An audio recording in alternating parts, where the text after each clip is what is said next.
अध्यक्ष, प्रमुख पाहुणे व उपस्थित विद्यार्थी, आज 12 जानेवारी म्हणजे राजमाता जिजामाता यांची जयंती संपन्न होत आहे. या निमित्ताने मी माझे विचार मांडत आहे, ते तुम्ही ऐकावे अशी माझी नम्र विनंती. महाराष्ट्राची दिव्य ज्योती, महाराष्ट्राची दिव्य ज्योती, ओवाळू त्यांची आरती, ओवाळू त्यांची आरती. नमन माझे जिजामातेस, नमन माझे जिजामातेस, हाय आज त्यांची जयंती, हाय आज त्यांची जयंती.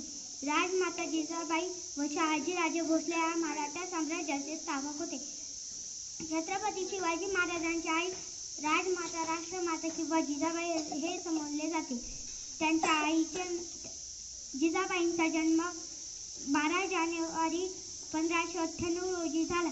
त्यांच्या आईचे नाव म्हाळसाबाई तर वडिलांचे नाव लखुजीराव जाधव होते. जिजाबाईंचा डिसेंबर 1605 मध्ये जिजाबाईंचा विवाह शहाजीराजांची दौलताबाद येथे झाला.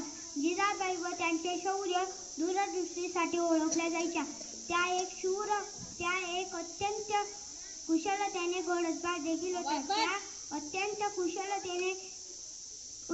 कुशलतेने तलवार देखील चालवत होता. याच माझ्या जिजामातांना मुजरा घडविले तिने शूर शिवबाला, घडविले तिने शूर शिवबाला. साक्षात होती आई भवानी, साक्षात होती आई भवानी, जन्म घेतला तिच्या पोटी शिवबानी, जन्म घेतला तिच्या पोटी शिवबानी. यात माझे कोटी कोटी प्रणाम. जय हिंद, जय भारत.